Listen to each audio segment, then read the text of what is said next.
রব্বির হামহুমা কামা রব্বায়ানি সগীরা। হে আমাদের রব, তাদের দুজনের প্রতি রহমত প্রদর্শন করুন যেভাবে তারা শৈশবে আমাকে লালন পালন করেছেন। বাবা মা যে পরম স্নেহ মমতা দিয়ে একজন সন্তানকে লালন পালন করেন, সৃষ্টি জগতের কোনো কিছুর সাথেই তার তুলনা হয় না। এই মমতায় কোনো স্বার্থ নেই, নেই কোনো শর্ত।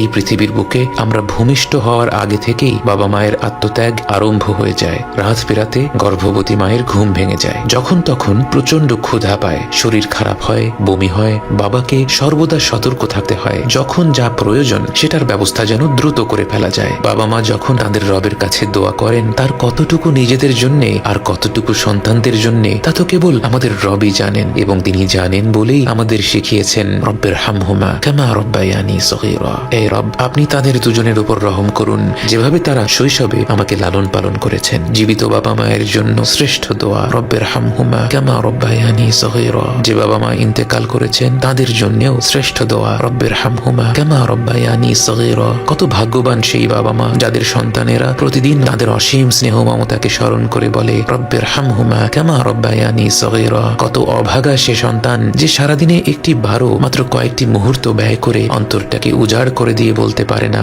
রব্বির হামহুমা কামা রব্বায়ানি সগীরা। আমাদের মুখে মুখে যেন উচ্চারিত হতে থাকে রব্বির হামহুমা কামা রব্বায়ানি সগীরা।